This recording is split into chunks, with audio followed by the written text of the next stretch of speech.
Eyasse omwana wa mukama we essaawa yonna baakumusalira omusango.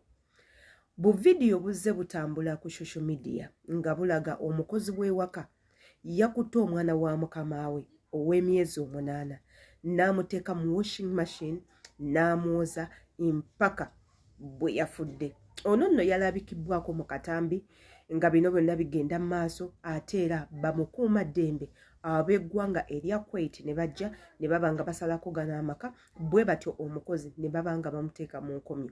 Yenze Sheila Adita atanaba kubanga subscribinga ku YouTube channel yange osubwa videos nyingi nnyo jangu subscribing okwate ku notification bell nga buli video yonna gye nteekayo ekutukako bulungi nnyo. Commentinga tumanye endowooza y'oku butambi nga boneeno ate era ekisinga amakulu likinga nga buli video yonna gye tuteekayo tumanye nti nno ekunyumira. Katugendako mu story y'ono omuwala Omufiripino eyasse omwana wa mukama we nga yeeyambisa washing machine. Ate era tukomewo tumanye ensonga ki lwaki yakikoze kyabadde kya mubugenderevu bamuwaayiriza wazite setup bazadde b'omwana be bamwettidde ne bafulaminga ono oba just yabadde accident oba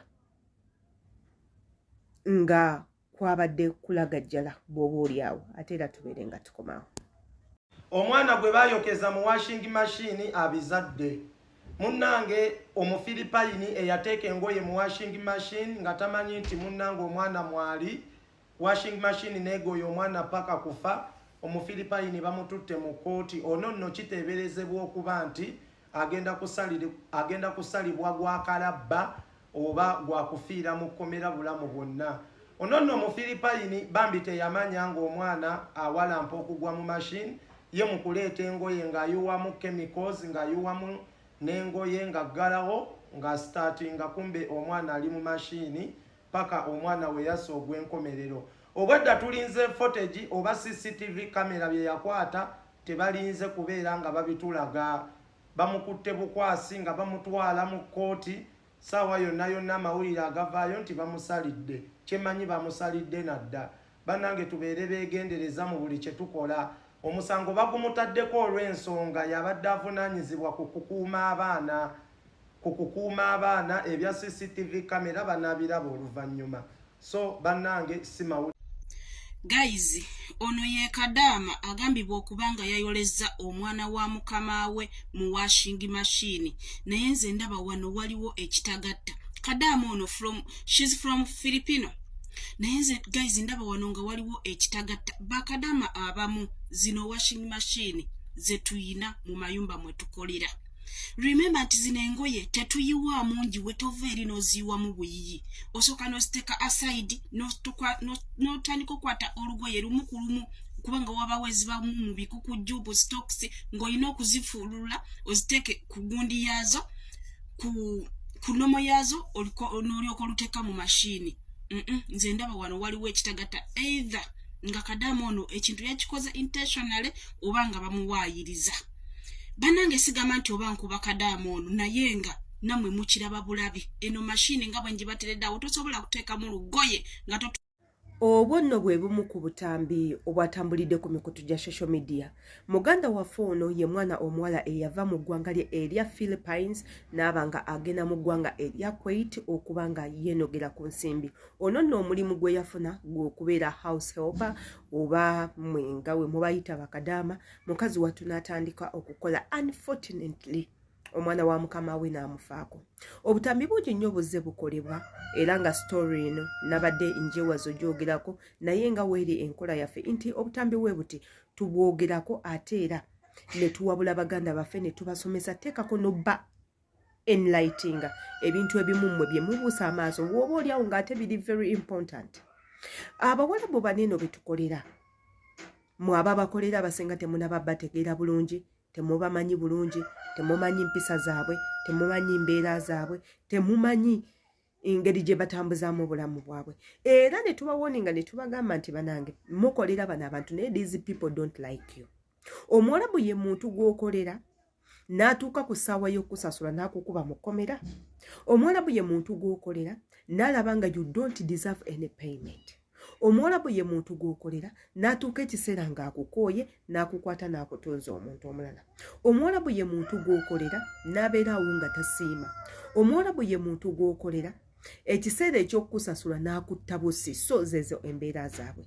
Mwewalenga nnyo abantu baneeno, temubakolako nnyo mikwano gisusse, temwefuula nnyo nti muli ba member of the family, temweteeka nnyo ku baana baabwe. Your responsibility, omwana is not part of your responsibility. Gwe ng'omukozi is not. Gino emirimu bwe muba musayininga contract, wabaawo ebintu bye musobola okukola ne by'otasobola kukola. So it's up to you n'ogamba nze, I know how to take care of kids, I know how to cook, I know how to clean, I know how to do this, I know. Naye mwewa obuvunaanyizibwa bwe mutasobola, you end up claiming osobola okufumba, okulabirira omwana, simanyi osobola omuweeka, simanyi osobola okwoza, simanyi osobola okugolola, and so on and so forth. Ekintu ky'otasobola, don't claim it. Omwana olaba nnyina amulemererwa, how about you omukozi? Yes, okotule wansi wewe budget ogambe gino emirimu gyonna gyonna gye ngenda okukola omwana naamusobola. Will I be able to take care of this person's kid? Olaba nnyina eyamuzala tayagala mwana oyo amubeere kumpi, how about you omuntu azze obuze okukola? Open your eyes, mutunule further, muleme ggwa mu bizibu. Abaana b'omuwarabu tebagambibwako, abaana b'abawarabu tebababogolera, abaana b'abawarabu tebabakuba, abaana b'abawarabu tebabagamba. Ye mwana gwosobola okugamba don't do this n'akikola. Ye mwana gwosobola okugamba don't go here n'agenda. Ate nga ye mwana y'omu bw'omugamba ekituufu, bazadde be bajja kunyiiga. Kati awo tubeegayirira badiya. Era ne tubakubira omulanga ne tubagamba mukendeezeeko ku bizibu bye mufunira mu nsi ezo, era mukendeezeeko ku mirimu egyo gye mwetuma emingi. Omwana bw'oba tomusobola, mukama wo mugambire omunayinza, abaana sibasobola. Mu interviews don't say nti oyina abaana yet you don't have. Mu interviews togamba nti gwe oyina experience nene nnyo mu baana yet you don't have, because the experience you're telling them bagenda kukwata burden y'abaana yona yona bagitindike gwe omuntu omu. How are you going to survive ng'oyina abaana, ng'oyina n'emirimu gijja kuyinga gisukka obungi, olemererwe ofundikire ng'ofunye mistakes nga bwe ziti, ate era kiveemu abaana b'abendi baffe bafune ebizibu, guilt ebeere ku ggwe osibwe. Ng'ate munnange ekintu ekyo si ky'okoze. Ndowooza ffenna abawarabu tubamanyi bulungi. Wano mbalabula abantu abo mubagenda empola, ate ekisinga tebabaagalira ddala. Yenze Sheila Adita, kamanye endowooza yo nga weeyambisa akatambi kaneeno. Mu comment section nja kuba nkulinze comments zammwe mbeera nga nziyitamu, ate era nga mmanya endowooza zammwe ku butambi nga buneeno. Mbagala nnyo, see you in my next video.